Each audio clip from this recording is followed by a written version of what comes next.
the Future Agricultures Consortium, which is a research network involving well over 100 African and UK scholars analyzing agricultural policy processes and livelihood outcomes in sub-Saharan Africa, including Ghana.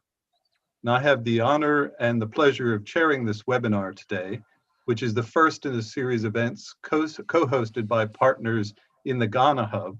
That includes IDS, the University of Development Studies, and the University of Ghana, Legon. So these webinars will convene leading scholars to share the latest research and ideas on themes shaping development in Ghana and West Africa. The aim is to bring together the Ghana Hub partners on a global platform, facilitating knowledge exchange and learning across disciplines and geographies that will contribute towards generating further research agendas and policy recommendations. The events are suitable for not only academics, but also policymakers and practitioners with an interest in Ghana's development trajectory. Now, this event today is going to examine a critically important issue, looking at research on migration and mobility in Ghana and West Africa, and discussing the implications and future trajectories. As anyone who's followed these issues knows, migration within and from West Africa has been a contentious topic for many years, and it continues to be so during this COVID-19 era. So today we're fortunate to have 4 leading experts who will be presenting some of their recent and ongoing research on migration within and across regions and countries. The themes to be addressed are on the movement of youth, the role of environmental change, the significance of inter-rural migration, as well as migration between rural areas and the hinterlands, and the potential impacts of COVID-19 on migration and mobility. We were asking participants if they're interested to bring questions to these discussions. We'll try to capture those. You'll be able to add your questions to the chat box, and we'll aim to direct at least some of these to our panel members to reflect on. Now, as I mentioned, this webinar is hosted by the Ghana Hub, which is part of the IDS International Initiatives. That's a global network that's just emerging now to provide focus in a country at the leading edge of development thinking and practice due to accelerating environmental, economic, political, and social change. We have a few housekeeping rules here, and there will be a Q&A session at the end, and we're asking you to post your questions in the chat or the Q&A box. We'll try to collate these and pose these to the speakers later. We'll ask you not to be trying to intervene earlier. We're going to be sharing some accompanying resources, including the speakers' presentations. Those will be made available after the event, and some other information on their ongoing research will also be distributed. I'll be holding up a green card and a red card at different points to tell our speakers, give them a warning about the timing, and try to keep people on track. So let me introduce our 4 speakers today. First, we have Professor Akosia Darkwa, who's Associate Professor and the Head of Department of Sociology at the University of Ghana. Her current research interests include advancing creative industries for development, gender and migration, and the sociology of development. Her presentation today draws on research with female internal migrants in Ghana and male returnees from Libya, as well as news reports from migrants in the lead up to the 3-week lockdown in Ghana. She'll be exploring ways in which the pandemic exposed differences in attitudes towards migrants and how gender and the country of destination shape those perspectives. Their second speaker is Professor Joseph Tay, who's Director of the Center of Migration Studies and an Associate Professor at the Department of Geography and Resource Development at the University of Ghana. He's one of the co-directors of the UKRI South-South Migration, Inequality and Development Hub. His current research interests include migration development policy, environmental change in migration, and natural resource governance. Joseph's presentation today will focus on the patterns and drivers of intra-regional mobility in the ECOWAS region, highlighting the effects of climate change, conflicts, and COVID-19 on migration. Our third presenter is Dr. Francis Jarawura, lecturer at the University of Development Studies in the north of Ghana, with a background in development studies and human geography. His research focus is on migration, environmental change, and rural livelihoods, particularly in the Savannah Belt in the north. His presentation will address the impacts and connections of environmental change on migration, and will question whether local forms of migration can represent potential or more innovative ways of dealing with future environmental challenges. Our fourth and by no means last speaker is a colleague of mine at the Institute of Development Studies, Dorthe Thompson. She has a background in anthropology and human geography. Her research focuses on the intertwining of gender and generational dynamics, social change, and mobilities. And much of her research is with young people, particularly in Francophone West Africa. Her presentation today is entitled Mobilities in Early Youth, Schooling, Vocational Training, and Work, and will draw on some of her research in Senegal with young people training to be tailors and dressmakers, highlighting how variation in mobility histories intersect with gender, class, and family circumstances to shape both young men's and young women's roots into mastering their vocation. So now on to our presentations. And I'm going to start with Akosia to begin. We'll ask her to share her screen, and she has 10 minutes. And please do remember to unmute your microphone to begin. Over to you. Thank you very much, and good afternoon, my audience, both near and far away. So I'm speaking on gender migration and crisis, really just thinking through what COVID-19 meant for the work that I have been doing in the past. My quick outline is this, but I'll skip it and get to the meat of it. So if we look at the literature on Ghana, we have a long history of migration. I mean, if you want to take us back to the periods of slavery and so on, Ghana has been sending out individuals for eons at this point. Mostly men and some women. More recently, though, it's become very clear that women are also independent migrants. They don't just migrate in support to go and support their partners who left earlier. They go on their own accord as well. In the last 2-3 decades, we've begun to see a situation where different kinds of Ghanaians, in terms of their gender, migrate to specific places. So more recently, we've had nurses, mostly female, but also some male nurses migrating to the EU. The UK is a big place, South Africa as well. And they are trading their skills for jobs in those countries where the need for nurses is high. Domestic workers in the last decade have been moving to the Middle East, and they tend to be female. We've also had a long history of, for about 4 decades now, of Ghanaian men from actually a particular part of Ghana, young Ghanaian men migrating to Libya and working mostly as masons and coming back home to settle when they're done. We also have in the Middle East males migrating to do construction work, to work as drivers, and so on and so forth. Now, internally, we have migration as well. And my other colleagues will speak to that in more detail. But one of the things that I wanted to point out about internal migration is that there is a particular form of internal migration in Ghana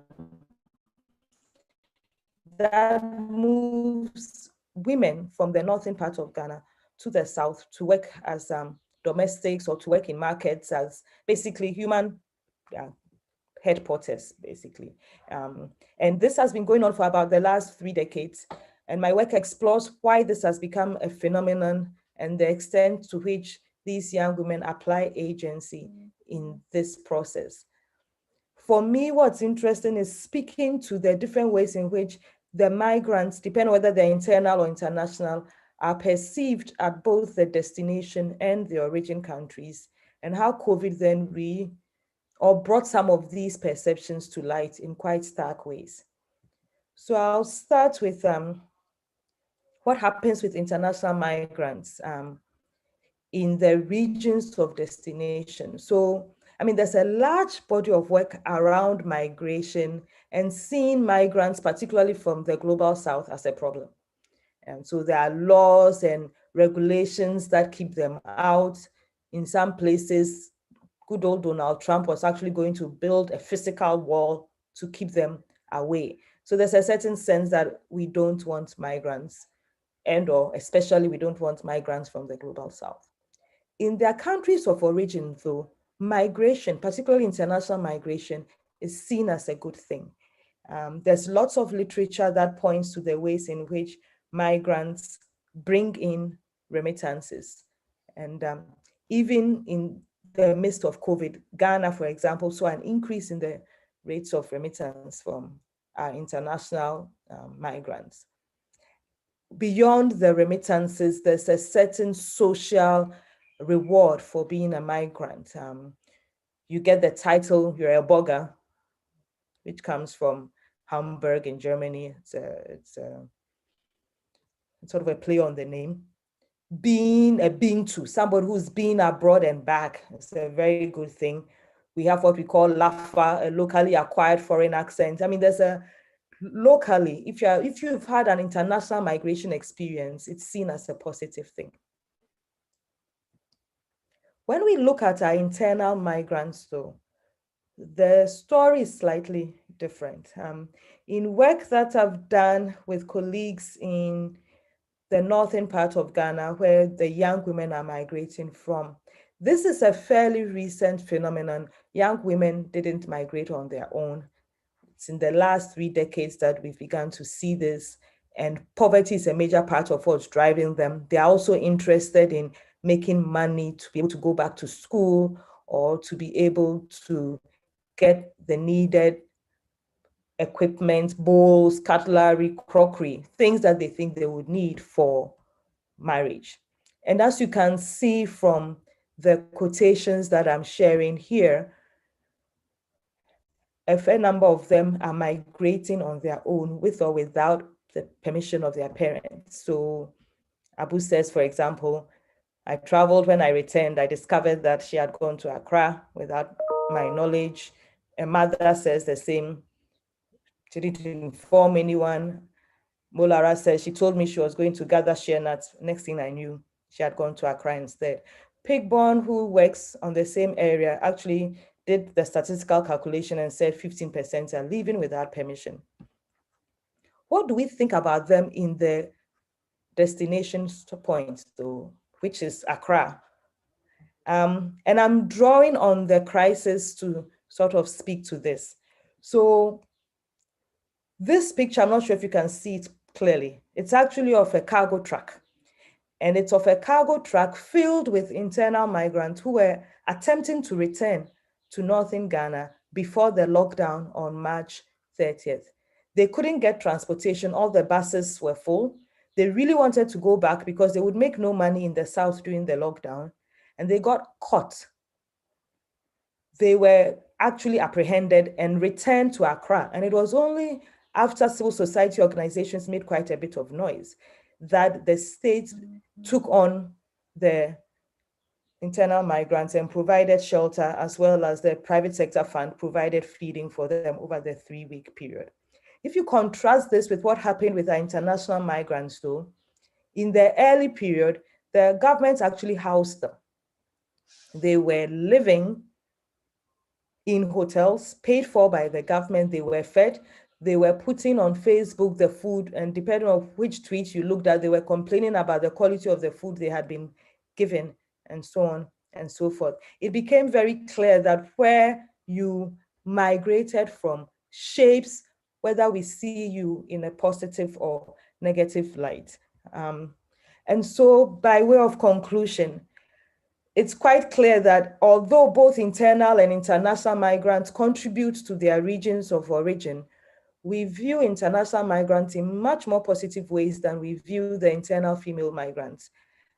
And hopefully in the weeks and months and years ahead post-COVID, we'll think about what kinds of policies can be put in place to reshape our perspectives on internal migrants, because they also do contribute to their communities of origin. Thank you. Thank you so much for that whirlwind presentation. You were spot on time-wise and raised a lot of important, quite provocative points to get us thinking, particularly about the internal migration aspect and the gendered dimensions of that. I'm going to hand over to Joseph to take us through some intra-regional migration issues.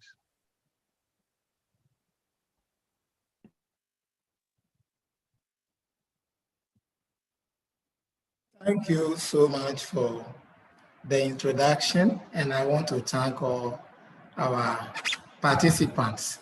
So I'm going to talk on interregional migration in the ECOWAS region. So it's interregional migration in West Africa, but I'll focus more on the ECOWAS region. That is, I'll not be presenting figures for Mauritania, but the rest of West Africa. So as we all know, media narratives tend to suggest an exodus from Africa to Europe. But if you look at the figures, you realize that the majority of people moving from West Africa actually travel to another destination.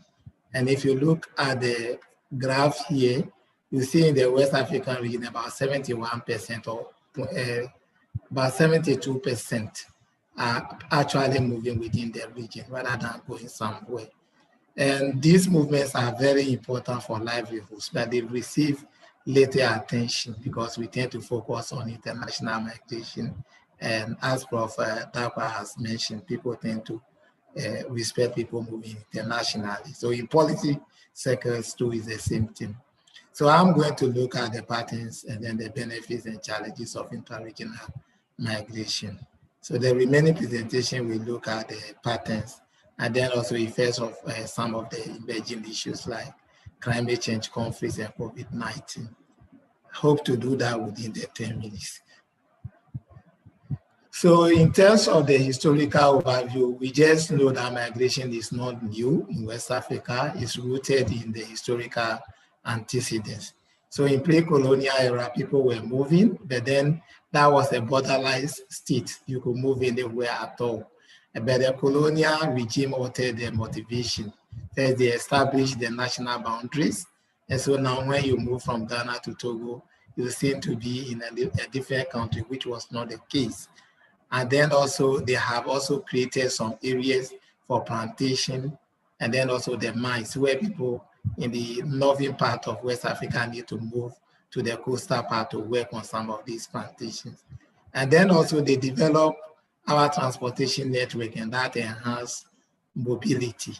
And all these things stimulated what we call north-south movements.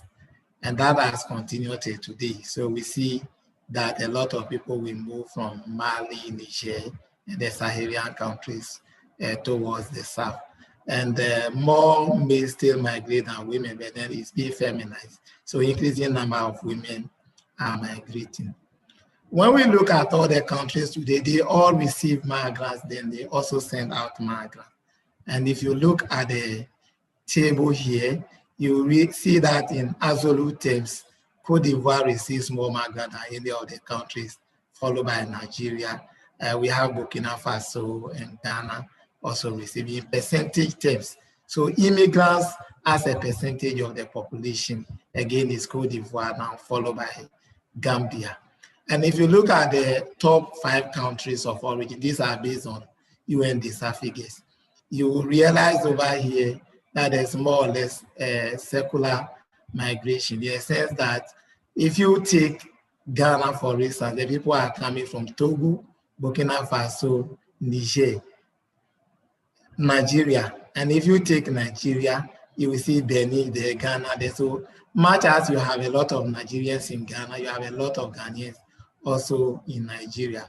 And then look at Burkina Faso and Cote d'Ivoire. So you see Cote d'Ivoire, Mali, Ghana are the top 3 for Burkina Faso. But when you come to Cote d'Ivoire, it's there, to Burkina Faso is there, Mali and Guinea. You can also see between Mauritania and Senegal, and then also Liberia and Sierra Leone. So just as politicians tend to talk about people coming from a particular country into their country, the reverse is true. We also have people moving to the other direction. And if you look at the immigration figures, it's the same thing. that you can talk about. It's just the same secular migration. So Burkina Faso, majority are going to Cote d'Ivoire, Ghana, and Mali, just as I've shown. Only a few countries like Ghana tend to send a lot to United Kingdom, United States, so Ghana, Gambia. Some of the West Africa countries tend to send a lot to just the neighboring countries rather than sending to the global north. So in terms of the numbers, if you see Nigeria, United Kingdom plays out very importantly. Sierra Leone, you have the United States. But when you take a country like Togo, you see Nigeria, Cote d'Ivoire, and Ghana. So that is important to see as the patterns. So the key features we have observed over here is that intra-regional labor migration flows are still dominated by the North-South movement. So mainly the countries from the Sahel region, which face a lot of climate change. And the migration is facilitated by the protocol on free movement of persons, as we all know. Despite its problems, state people do not require visa to enter, at least for some period. And the drivers are economic factors largely, but also recently social factors, political factors as we will see soon, and then also climate change. The patterns are usually explained by proximity. So we see if you are moving from Ghana, you are going to Nigeria more than any other. And then also the colonial legacy, which also informs the language. So many of the people moving from Ghana are going to Nigeria, Nigeria to Ghana. From Benin, you want to go to Cote d'Ivoire because of the language and all those things. There are also strong ethnic ties that also shape the migration. So from Togo to Volta region, they are just seeing it as movement to see their uncles or their aunties. The most of the labor migrants work in the informal sector, about 70 to 80% of them. And the cross-border trade is very important. The migrants circulating within the region usually have low education compared with those that go to the developed part of the West. So that is something we should know.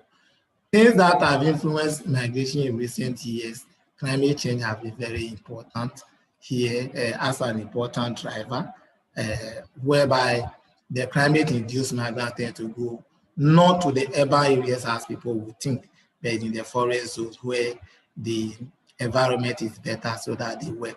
Unfortunately, for policymakers do not recognize migration as an important adaptation strategy to deal with climate change, and that is, they see it as maladaptation. So trying to prevent people from moving from areas that are facing climate change challenges to areas that are better. And these are some of the things that we need to be looking at. The Chad Basin, for instance, which is facing a lot of climate change issues. We would think that there will be efforts to facilitate mobility from those places, but that has not been part of the policy prescriptions. Conflict is another thing that has created a lot of movement, and it's also linked to the labor migration, because when people face insecurity, they tend to move to places with better security so they can also work. So you could see over here that between 2012 and 2019, refugees numbers within West and Central Africa increased by about 120%. And then asylum seekers about 404%. And IDPs, look at that, very huge, of almost 4,000. And you could see the figures there that I have shown. Statelessness very high. The 2012 figures are in green, and the 2019 figures very high. And that is a result of a lot of conflicts that we are having. The Sahel crisis, for instance, where we have violent extremist activities, Boko Haram issues are known. So these are also linked to the migration. What are the effects of COVID-19 on the migration livelihoods?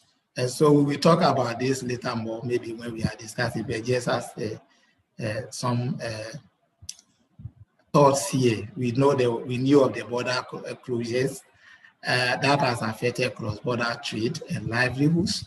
That has affected also labor supply, especially on cocoa farms.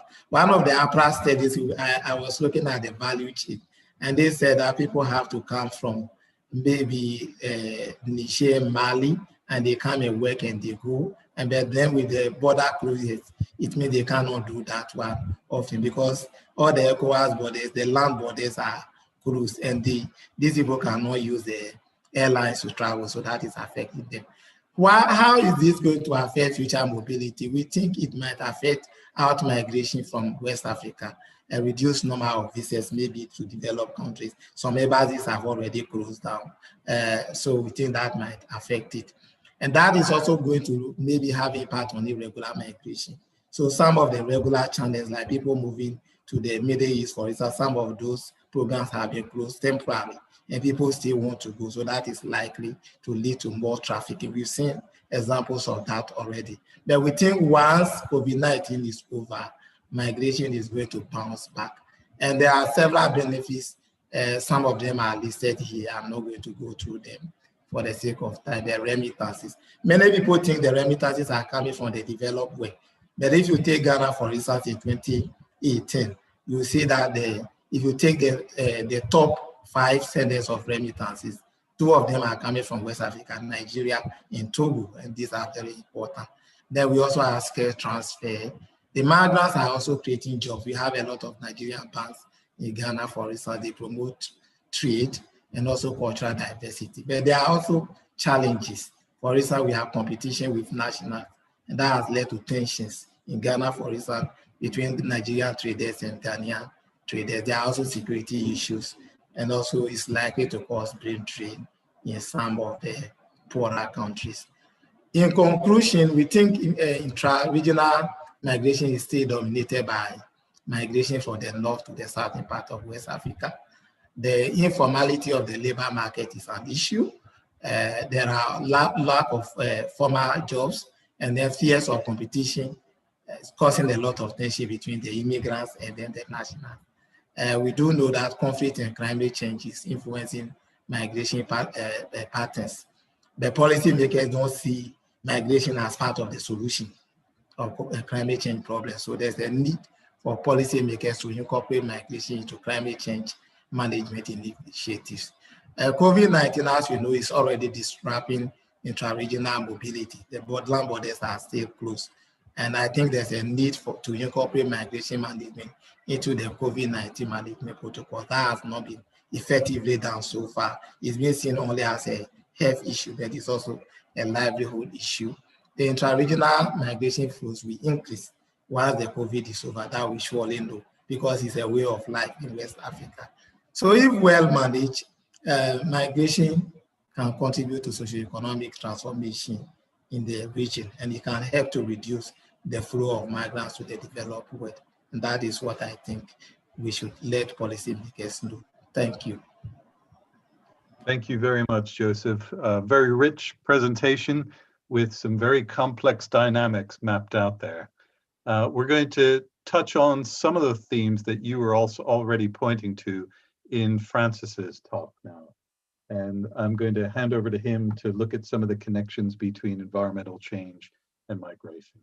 If you could put on your screen, share your screen, Francis, and unmute your microphone.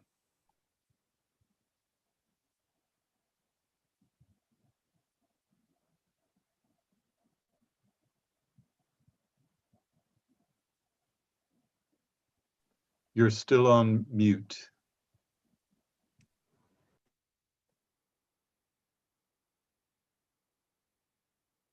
Are you able to? That's it. Hello, good afternoon to everybody. As I was earlier introduced, I am Francis Jaraura from the University for Development Studies and also the University of Business and Integrated Development Studies in WA from Ghana.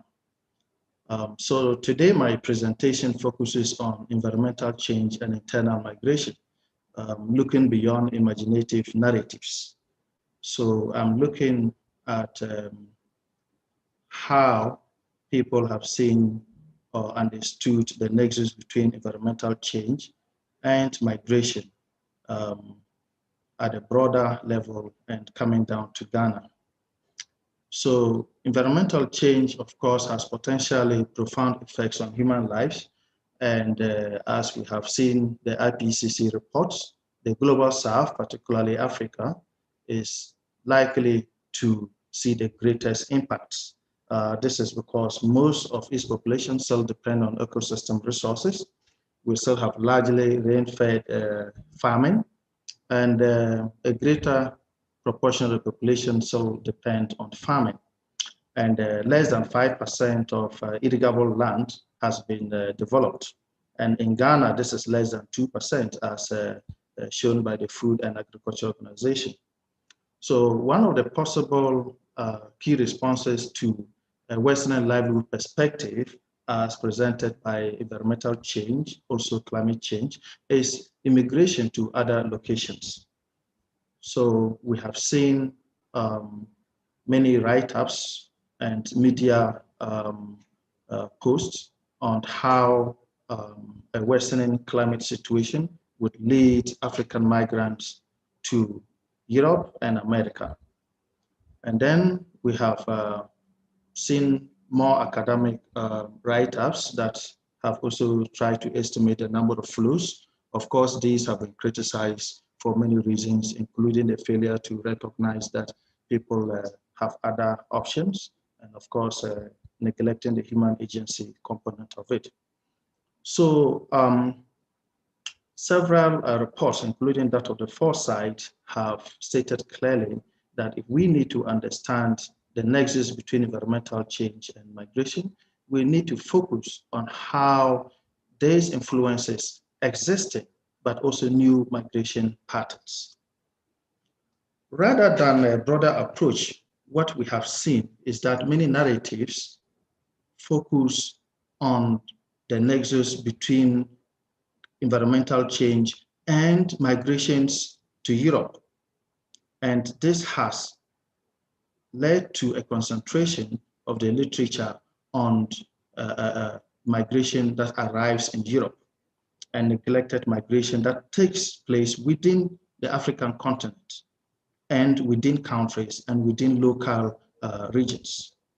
So the literature has actually focused far more on irregular migration, which indeed does not reflect what the reality is on the ground. So the notion has generally been that those affected by environmental change are more likely to move to Europe and America. And this, of course, then provided impetus to the securitization narratives. So we see constant calls to national governments by their populations to block borders. As the earlier speaker pointed out, Donald Trump tried to build a wall to block the Mexican side, many migrants coming through that corner. But what we see on the ground really tells us that we need to think differently, because most Africans are not crossing oceans, but land borders within the continent. And 94% of African migration across the ocean takes place in regular form. So it's not right to always talk about irregular migration when it comes to linking environmental change to migration. And 80% of people with intention to migrate do not plan to leave the continent, according to the IOM. So they intend to circulate within the region or move and settle in other countries. So of course, African migrants move mostly within their respective regions, which is very important and therefore calls for us to rethink the migration, the regimes that govern how we cross borders.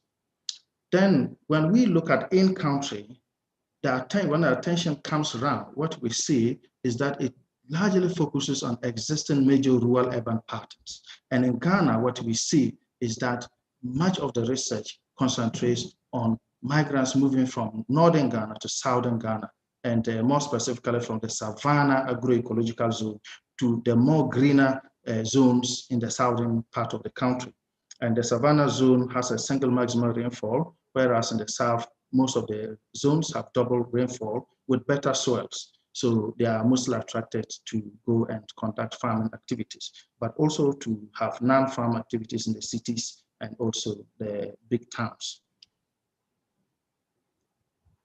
So my recent work in northern Ghana has focused on patterns of local migrations within the relatively less endowed savanna of Ghana. The savanna of Ghana is the poorest agroecological zone in the country, and it is the only zone not to have seen an improvement in the rural poverty. Rather, we have seen that people are getting poorer over the decade, and that is really a concern. So my work and other similar works highlight the general failure to conceive rural forms of migration as a consequence of a potential adaptation strategy to climate change. And of course, we have households in rural areas that move to other rural areas to pursue agrarian livelihood options. And one of these strategies that I've been looking at is where households conduct bush farms and they move as far as 500 kilometers away from home. And then, of course, they have multi-sited households, and this enables them to conduct agrarian activities. And then there's constant seasonal migration between the two locations. So we should also see savanna villages as villages of hope, rather than just villages that send migrants, but villages that can receive migrants. So in conclusion, I propose that we need to move beyond simplistic narratives of mass African migration that go into West Europe and America, and rethink the whole process and policies that govern this. So we should focus a bit more on intra-African migration, as my Prof. Tay pointed out. And there should be a focus on localized forms of migrations, because these are far more likely. And then we can try to understand how these can represent important means of adapting to environmental change. So what we also have seen as the decades rule is that beyond the search for the nexus between environment and migration, we actually try to question if rural migration can be an effective way to deal with climate change. And in fact, my research shows that there can be even more innovative ways of dealing with climate change. It's not always about going to the city. So we also ask the questions at what extent environmental policies then do capture rural areas and conceive them as potential recipients of environmental migrants. So thank you for listening to me, and continue to think of the village as villages of hope, and places that people can also find resources to adapt to environmental change. Thank you very much, Francis. It's nice to end on a note of hope. I'm going to hand over now to Dorta, and she's going to be sharing some of her experience in the Francophone part of West Africa and working with young people and their mobility histories.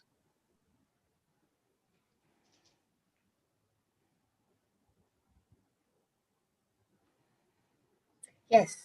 So I'm talking about a piece of research that I've been doing with a colleague in France, Mélanie Chapman, since 2017. And right now it's a bit in stop because of COVID, but we are hoping to get more funding to continue the research to slowly unpack what is happening with young people who are in mobilities. So when we are talking about mobilities in youth, we're usually talking about it as individual, that as Akosua said, that young people are just leaving without permission. We're talking, as has also been heard, about irregular migration or the north-south migration in Ghana.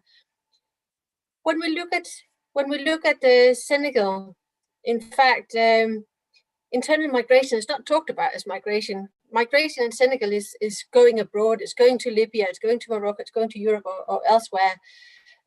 But all the mobilities within Senegal are really not really talked about. They're seen as a completely normal part of life. Our work is taking place in Casamance, southern Senegal.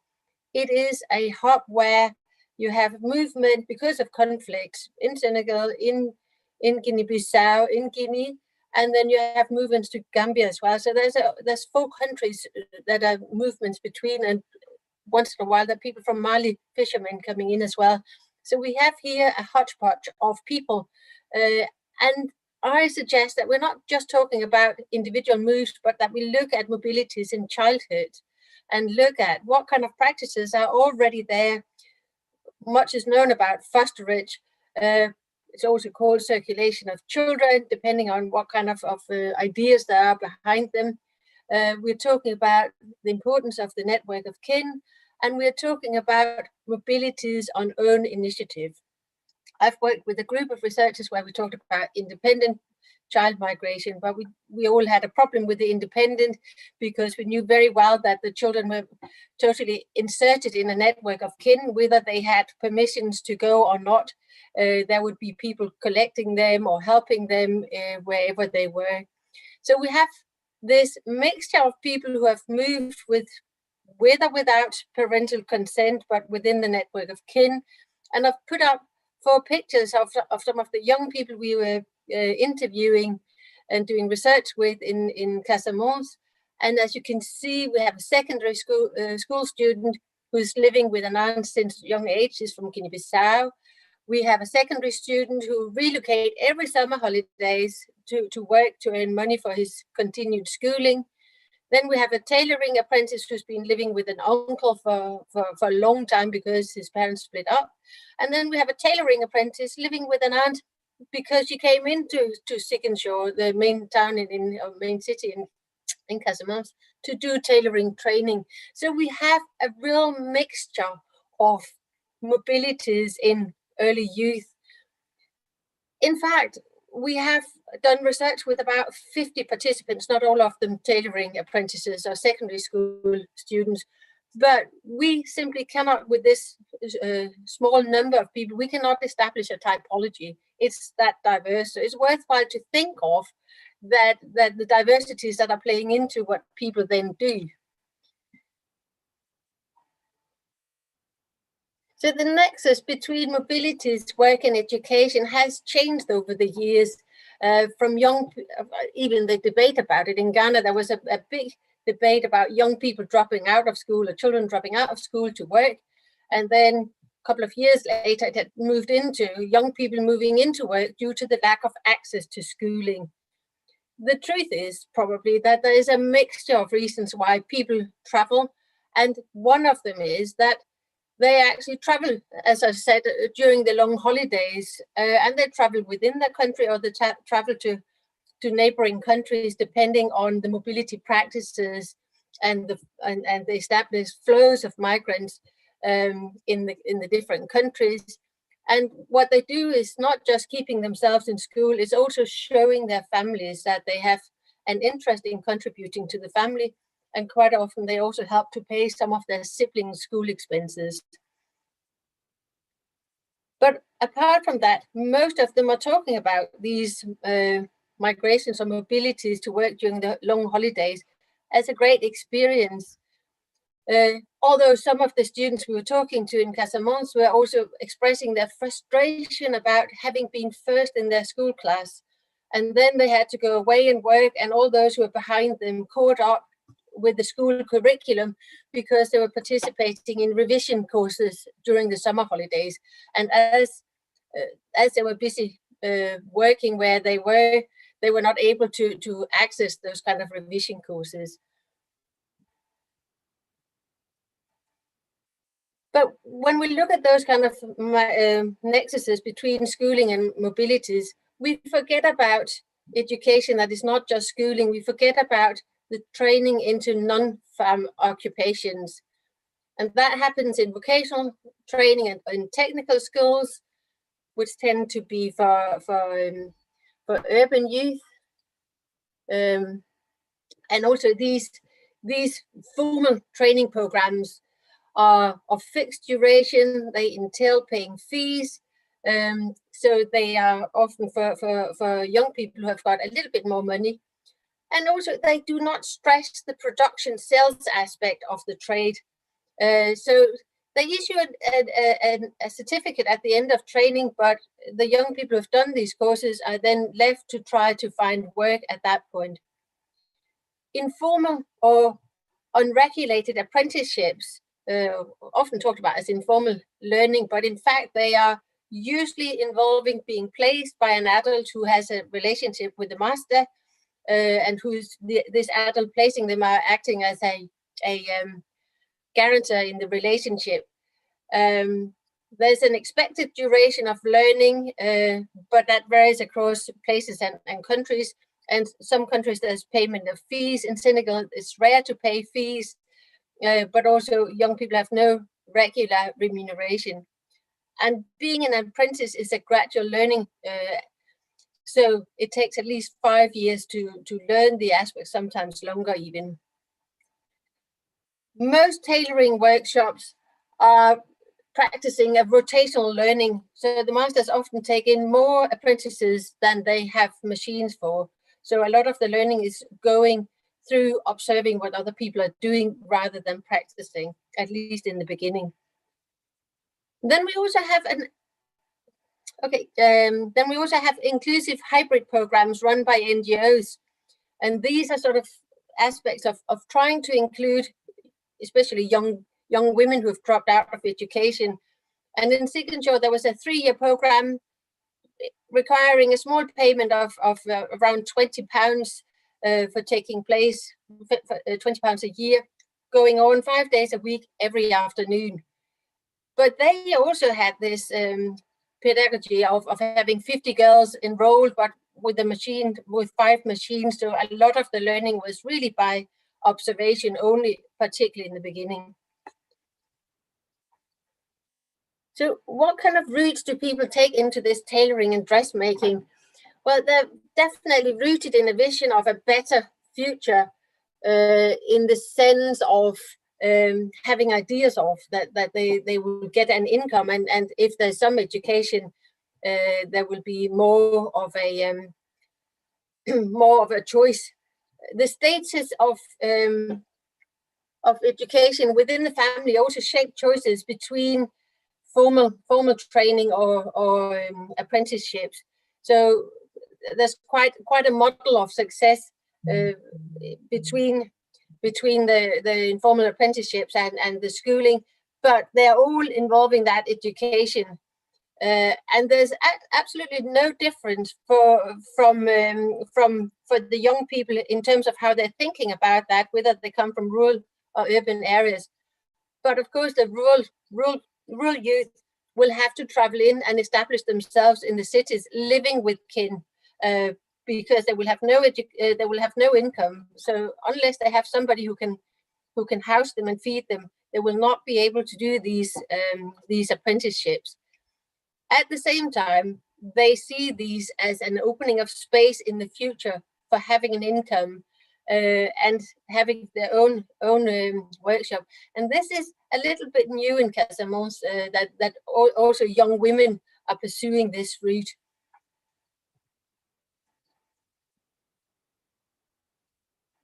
So the inequalities in the learning pathways are actually really interesting. So we have young men who move away from their rural households. So they move away from claims on their labor for agricultural work and mill tasks altogether. And even if they're in urban households already, they're given the space to learn. So they basically learn full days. The girls, on the other hand, they are under pressure to do a lot of domestic work. So most of them are only doing half a day's work of learning. Also, when they're in apprenticeship, they just come in the afternoon because they have to finish the domestic chores first. And here there's an interesting thing about class. So those from the better off families are doing more household work, in fact, because they are required to show that they have been brought up nicely to be good marriage partners. And those from slightly poorer families might be asked to go out and earn money to contribute money to the household, but that, as this is slightly on the edge of what the normal intergenerational relationships are, they can get away with ignoring such requests and then be able to learn their tailoring for full days. But most of the girls are really only learning tailoring or dressmaking for half days.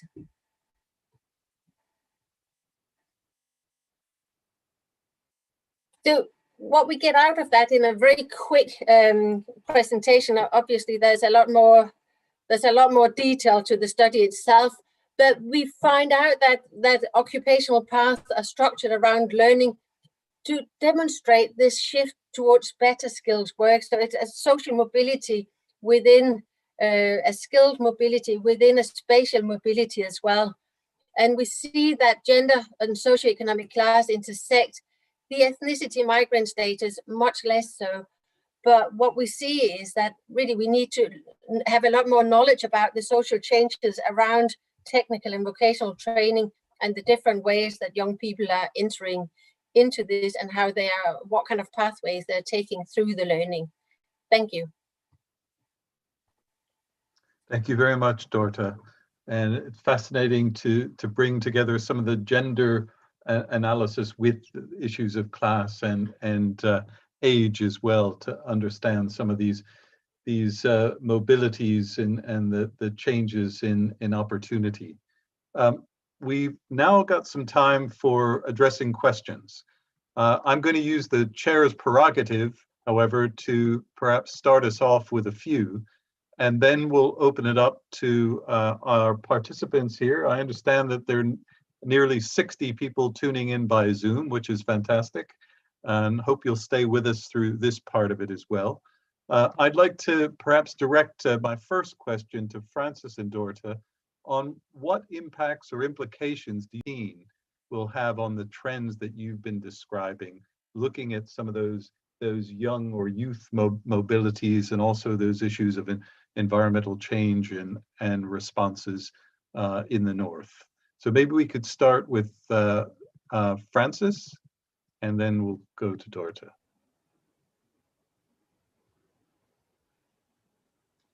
Hi, thank you for the question, Thompson.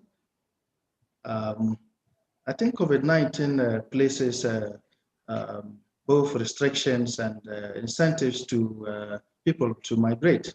And as earlier pointed out by Professor Joseph Tai, he clearly captures many of the issues that concern mobility in terms of the influences of COVID-19. So with placing restrictions on mobility, what we see, of course, is the closure of borders, both within the continent and, of course, across continents.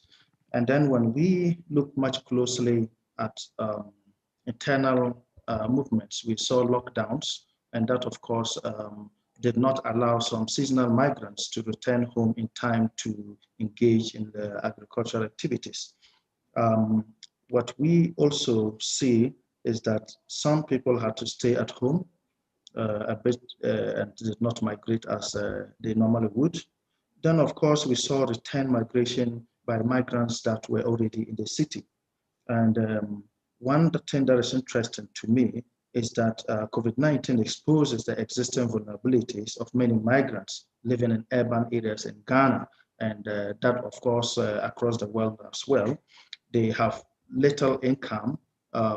The work is highly informalized. So these people also, they have to live on the daily wages they have. So when COVID-19 set in, they had very little to survive on.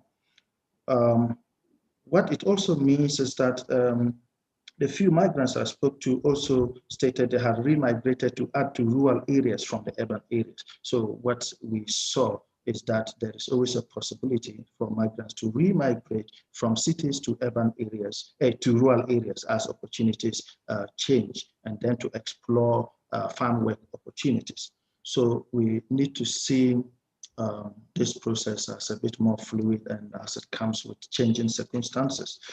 But I'm much more concerned with my farmers when I speak to them about rural migration, when they go to conduct their bush farms in the rainy season, that COVID-19 could have potentially affect the flow of inputs.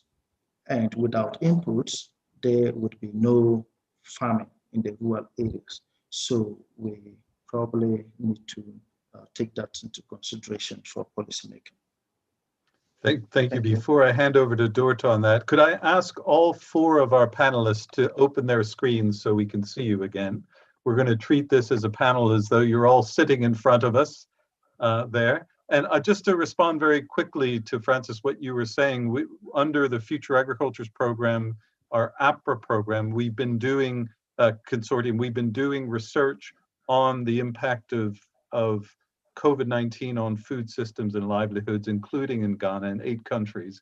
And you just touched on a couple of important points about people's coping. We found that many people, when the lockdowns occurred, we had people moving from urban areas back to rural places and going back to their extended families as a means of coping during that time. Of course, that was short term and not necessarily permanent. However, some people were indicating they were going to be staying for a while. But that, of course, added to the burden of care responsibilities that those rural households had to take on during that period, which was already a crisis, and they were struggling to get the inputs that you described. I'm going to hand over to Dorta and ask her observations about COVID-19 and her young Yeah, so if you look at the domestic work that young women are shouldering, then that will have increased, I'm sure, because of the extra demands for water and for more people being at home for cooking and so forth. So all that will have impacted on their ability to go to the tailoring workshops if they were open. But what I've heard from Sigenshaw, at least, is that the lockdown was not really strict there. So the markets were open. So that means the tailoring workshops would have been open as well.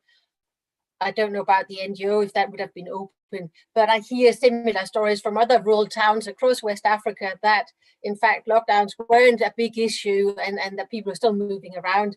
But still, there was much more emphasis on the hygiene, preventive measures, meaning increased workload on women. Then when it comes to the school holiday migrations, of course, that could have increased. I don't know. I don't have data on this. It could have increased because when people are not in school, they tend to go and work to make themselves busy and to earn money towards their costs. But then that depends on how easy it would have been to travel and how much work they could take. If there's no lockdowns, really, then there might very well have been more people going earlier for a longer period of time to start working. Rather than sitting at home, and that might be that some people fall out of schooling for that reason. It might also be that they come back later, depending on how the work is going, how the school is opening again, and so forth. It could also be that because they're not in school, and if they were on the verge of dropping out anyway, that might be the push, and where the families and themselves are then thinking about alternative education, for example, in apprenticeship. So there might be more people going into apprenticeships rather than trying to finish their schooling, because then at least they are on a learning journey. But again, we don't have any data of it because none of us have been able to go to Sigenshaw to do the research. Thank you. Okay, a second question before I open up is quite a broad one, but I think important, that I'd like to put to Kosia and Joseph. And that is, what do you find to be the most intriguing research gaps in relation to migration and mobility in West Africa that you're currently observing? Kosia, do you want to start us off? So for me, I think we don't look at internal migration nearly as much as we look at international migration. And there are many interesting questions around internal migration that we need to begin to pay attention to. When we look at international migration also, there tends to be a focus on sort of Africa and beyond Africa, and not enough of intra-African migrations. So I'm particularly interested actually in issues around identity. So what happens when Togolese migrates to Ghana and then they live here for 50 years and they have children and so on? Nobody seems to research those questions. Those are the kinds of questions that you would see in the West. So there's lots of literature around, 1.5 generation and so on and so forth. But on the continent, there's very little of that. And yet we do know that most of the migrations that do happen across the continent. So that would be one for me in terms of looking at intra-African mobilities and issues around identity. There's actually a journal now called African Identities, I think. And so that would be a good place to put some of that kind of work. In terms of internal migration, I'm thinking, I have a lot of interest in work and work-related matters. So I see in the chat also that somebody has asked a question about the tensions for internal migration. A colleague at CMS, Professor Wombila and Dr. Kandilige, are looking at domestic workers who tend to move from northern Ghana to southern Ghana to work, and looking at the extent to which that provides a positive sort of outcome for them. But there are many other kinds of internal migrants. So daughters work, for example. There are people who migrate for apprenticeship training. And I don't know anybody who's working on that in the Ghanaian context. There are people who move. There are young men, for example, who move and sell things on the streets. Young men who move and become what we call trotro mates, right? So when we've paid attention to internal migrants and work, we've tended to look at women and not so much the men, the young men. And that would be one other place that I think we could pay attention to, especially in light of COVID, what's going to happen to those different kinds of workers and their life choices or lack thereof. Thank you very much. Joseph, anything else to add to that? Yeah, so I think I've also said some of the things already, but from my perspective, what we haven't done much has to do with the climate-induced migration in the West African region. A lot of work on climate change has been done in the Sahel region, but our recent assessment in some of our projects have shown that climate change is even variability is even occurring in the forest zone. And so people that used to produce cocoa, some are moving to urban areas, and then there is replacement migration where those from the very dry areas are going to the same forest zone to start the production of maybe vegetables and other things. But we haven't done a lot of studies on that. Then even though I'm not a gender expert, I think the gender dynamics of intraregional mobility has also not been well studied. And we did a few work internally, myself, maybe, and Dottie, and Akosua, where we look at remittances, for instance, gender dynamics of remittances.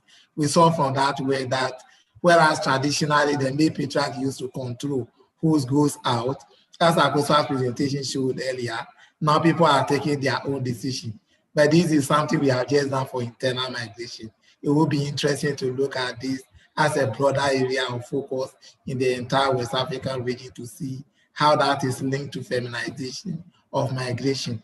Then finally, what we are not doing well as a region is looking at the developmental impacts of the migration and how that can influence policy makers. And I had a chance to present to the African Parliamentary Union last year in Niger and before the COVID, and I was telling them the same thing. All the time the focus is on migration as a negative thing. So people are not looking at the positive dimensions of migration. So whether you are talking about climate change policy making, nobody is not thinking about how migration can be incorporated. When you are talking about how to ensure that people get money, maybe people that are moved to slum areas, how do we provide them with access to basic amenities so that they can live a comfortable life? People are thinking about how do we send them back without doing a lot, because you are not providing data on some of the things that they are doing. How such mobility is probably helping them to move out of poverty. We need to be providing the data to guide the policy makers so that they will be able to see the importance of all those forms of mobility. That is what we are not doing, and that is what I think we need to do more. Thank you. Thank you very much. Just to come back to one of the questions that has come into the chat box is about the topic of incorporating migration into climate change initiatives. Maybe you can expand on that in ways you've seen or would recommend for policymakers and practitioners to effectively build that climate change response into those migration strategies. Yeah, so if you look at the climate change literature all over the world, there are areas that people are facing serious climate change issues and they cannot do anything that they move. So one of our projects, which was migrating out of poverty, we look at those dynamics. So the factors that mediate migration and poverty reduction. Now, what is happening here is you have a climate change adaptation programs in many African countries. And these programs are focusing on what we will call in situ adaptation. So issues of irrigation, issues of getting them better crop varieties, all these things are fine.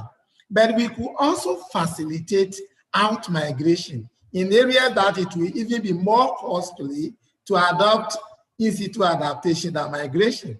So if you look at some countries around the globe, it's only in countries like Morocco and Egypt where little of this has been done. Ethiopia tried it, but it didn't work. But in the West African region, you don't really see governments seeing how they can facilitate mobility from areas that are facing climate change challenges. So you take Upper West region, for instance, and people have traditionally been moving to the forest zone, let's say Bronga region.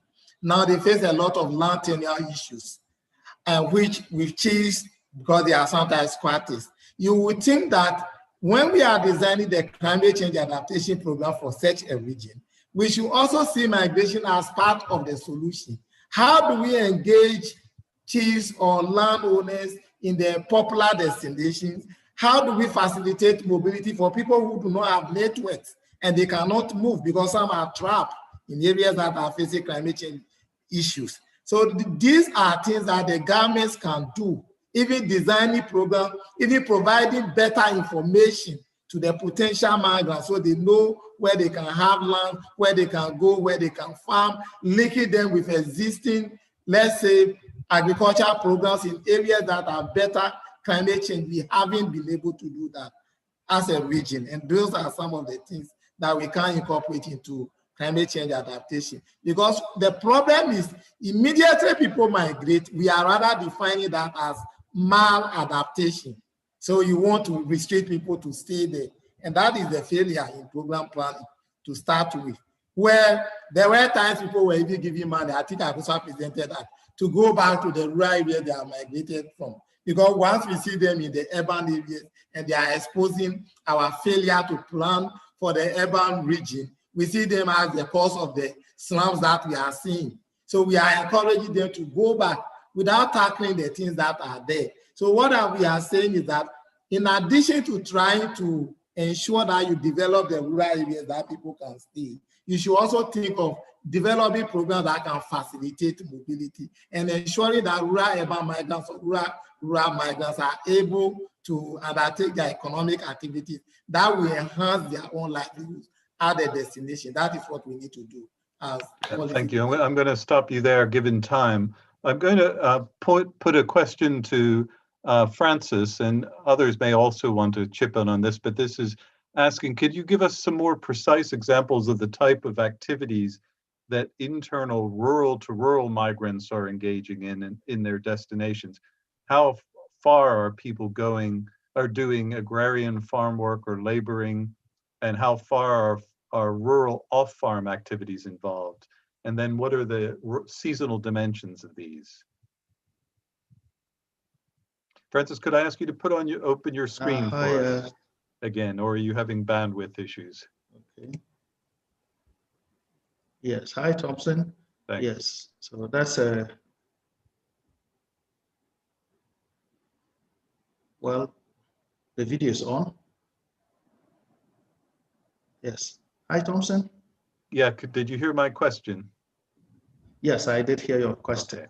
It's about what precise forms of mobility do we have in rural patterns. So what I find in my research is that people are mainly moving to pursue agrarian livelihoods. So they go off to find better microecological conditions. They want to find also better soils. So then we have also this group of people who go off to still harvest the natural vegetation and to burn charcoal.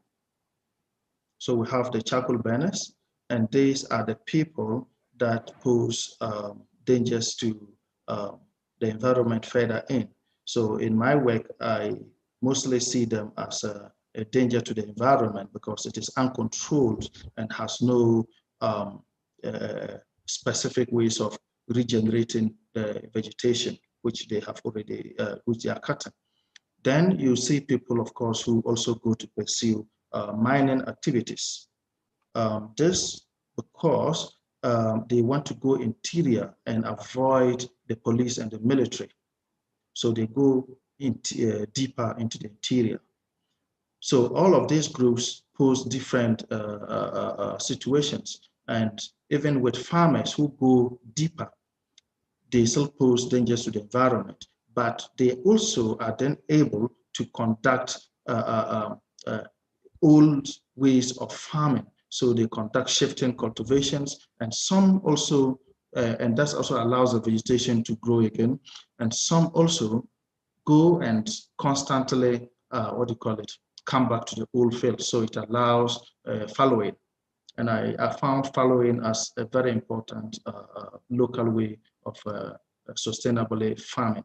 Then, of course, I have seen that earlier on, I thought that most farmers would just cut the entire vegetation, but I found that many farmers really practice what we call farmer-managed natural regeneration. So they allow a lot of the economic trees and also the trees that are not allowed to be cut down for traditional reasons. So a lot of shade trees are allowed to continue to exist alongside the crops. So these are some of the forms. Then after the harvest, somewhere in December, these people get back to their origin. Now, what happens to some households over time is that a part of the family gets used to staying in deeper rural area, and then it just becomes a household by itself. So that is where the issue of multi-sited households come in. So then the seasonality of their migration becomes a bit more complex. So you no longer see an entire household going forth and back, but you rather see individual members moving forth and back. And this is not only determined by the family head, but also by individual aspirations. So it becomes a bit more complex. And that's been one of the things that I'm trying to look at. Thank you for that comprehensive answer. I have a question for Kosia on the issue of children and childcare. Most of the female internal migrants have children.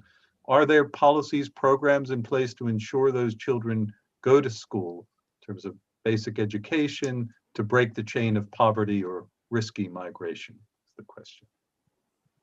Yes, thank you. There have been some attempts. Actually, there's a thesis, and I'll put it in the chat, by a woman called Therese Aketia-Ama, who looked at, because note, these women tend to themselves be in some ways children, right? When they migrate, they are fairly young and they haven't finished with their schooling themselves. So a lot of the effort was first targeted at those women, the young women themselves.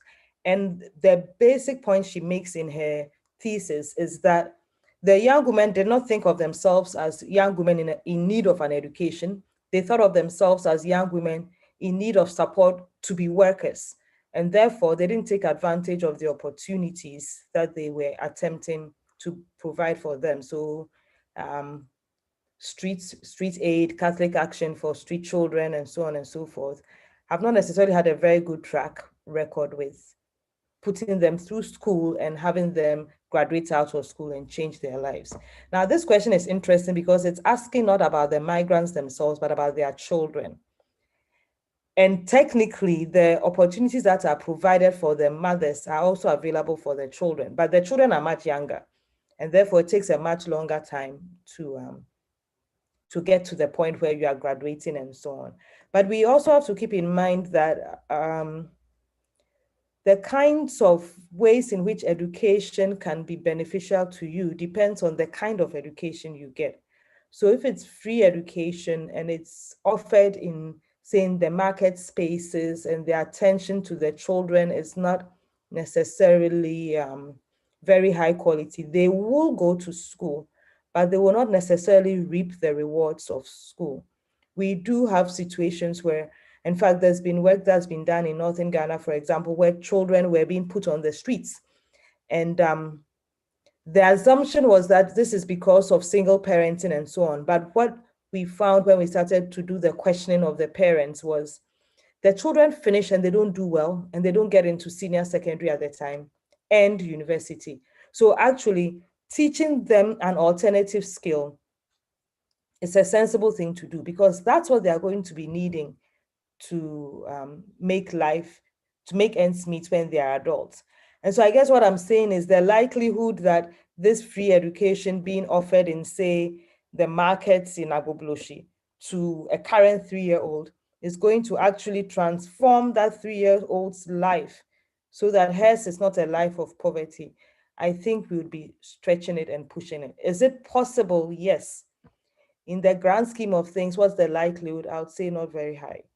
So it's not just about education, it's about what kinds of education are we giving them, what kinds of support do they have beyond being in the classroom to ensure that really you can go from there to, say, Ashesi University in Ghana. Yeah, thanks. Thank you. Dorta, do you want to add anything from your work that complements that? It's not so much on Senegal, but on a wider corpus of work. But yeah, some of the women who are working in young women who are working in the cities and have babies with them, they sometimes also bring a younger sister of 10 or so to take care of their baby when they're working. So of course they are young and they are taking responsibility for 2 children. But of course, then we have this age split between their own kids and then their siblings who are helping with childcare in terms of who's missing out of education and what kind of education could perhaps be offered. So it's quite complex. And I think Akosua is right in thinking of, well, what other routes are there? Because not everybody is going to go to the university, and it's important to think about other types of education. And recognizing that so many people are moving to work elsewhere, what kind of mobile schooling, what kind of school settings can actually be open to children coming in for 6 months and then moving out again? So that needs to completely rethink of what is offered in terms of education for these young people and for social services for the migrants, including their children. Thank you. While I have you, I have another question for you, and that is, can you explain why you use the concept of inequality to frame the difference between male and female youth routes to social or economic adulthood? And what relevance did cultural values and goals play in that framing? With the framing of inequality, there is a suggestion that females spending part of the day in training and another part doing domestic work is inferior or not relevant enough. Yeah, that I can see you understand it in that way. Of course, it's not completely meant in that way, but it's meant in the terms of that if you look at the training perspective of the young women and the young men, they're certainly not equal in how fast they can learn a task. And the domestic work, yes, it does give value for young women, and particularly those amongst those who are of better off families who are looking into marriages where they could be housewives. They might not want that. So it's also an inequality in terms of what kind of desires do the young people have, male and female, and what are they able to act upon in terms of what is required of them. And again, so inequalities, it's not to say that cultural values are not important, but it's to say that some of these cultural values are also instigating an inequality in other ways on women and men in terms of what they can do in setting up businesses and being less dependent on their partners, perhaps. Thank you for that. We've had 2 questions that touch on the role of the media, one indicating the media hasn't really been covering the migration story that much or that effectively, the other suggesting that it has been influential. And I'm wondering from your perspectives about the role of the media in informing people about the strengths, the pros and the cons of both the internal migration and international migration, and also thinking about how that may be informing policy as well, in influencing government decisions about ensuring safe passage or influencing policy and programming around the migration question. Maybe I can turn to Joseph to kick us off. Thank you very much. Yes, so the media is very important when we come to framing the migration issues. And I remember in one of our projects, the Migrating Out of Poverty, led by Professor Mariama Wombela and then funded by DFID, we have had to train the people in the media on how to cover migration issues, because the media tend to cover it negatively. So when they are seeing every migration as negative, it's coming from how the media covers it. So in that training, we try to look at the other side of the coin where we emphasize the positive. So engaging the media is important, and that should be the role of researchers as well. So if you are doing your research, you write big dissertations or theses, and we put them on the shelves, and we expect the media to pick and write on that. It will not happen. We need to get very good policy engagement programs. And I know in our APRA project we are doing with you, Thompson, for reason, I know there's a component that you are supposed to engage all sorts of workers, including the media. So I think that is important. If the policymakers will get the message well, it has to come from the media. If you take Ghana, for instance, there are those that think that a lot of Nigerians are in Ghana without thinking that there are equally high number of Ghanaians also in Nigeria. So when Ghanaian traders are making a lot of complaints about Nigerians in the trading sector, and we point it out to them that if we sack all the Nigerians and Nigeria also sack all the Ghanaians, it will be the same. They are surprised. So these are some of the things that we need to be talking about. So the media is important here, but we, the researchers, should also try to adopt innovative approaches to engage the media so that they can publish what we have researched. We shouldn't sit down for them alone to do it. Thank you. Thank you very much. Kozia? I completely agree with Joseph on this point, that we need more nuanced reportage and that the media is very useful in this respect, and that they should do it in concert with the academics who have the data on hand. So when they are presenting, the information that we get is more accurate, because sometimes when you see the reportage, it's missed the nuance, and that then conveys a quite negative message. The other thing, actually, in talking about media, is to think about film and the ways in which we could use film to address some of these. So perhaps work with the media to do movies about the kinds of research that we do. And it doesn't have to be a 90-minute film. It could be really short 10-minute clips that convey the key points about what we are doing. Of course, it costs a lot of money, and I am not particularly good at making film, but I'm sure if we put our hands to it and we had some filmmakers who are willing to work with us and teach us about plots and character development and so on, we could do some quick messaging that gets them a more nuanced perspective on migration across. Have any of you done any of that kind of media-related work or telling of some of those life histories or life stories through film or theater even, or something like that? I'm seeing, Joseph, you're nodding your head. You've done some of that kind of work, have you? Yeah, we've done some. In fact, some were part of the Migrating Out of Poverty. There are some that are shown on the Ghana television.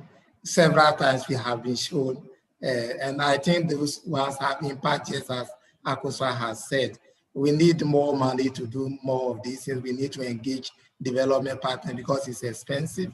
But if we are doing that, and also using drama and dance also in addition to the films, some of the things we are doing again with some of the UKRI projects that Kufa Akosua and myself and others are on, I think more of that will be very useful. So we have done, and we need to do more of that. Thank you. Dorta or Francis, do you want to come in on the media question? Dorta? Yes, I would like to add just how this discourse that has been surrounding the European migration, how that has also moved into internal mobilities or mobilities within the countries, and all of a sudden talking about especially trafficking and not so much smuggling, but these kind of words coming into the free movement of migrants within West Africa or within the countries. And it's actually really problematic that these kind of words are used sort of insinuating this wrongdoing and forgetting that there is this broad network of kin and social relations that are helping migrants or young people when they're mobile to find places to live, find work, and so forth. So I find it's quite problematic when the language of European migration management is seeping in everywhere and is used indiscriminately. How to say it?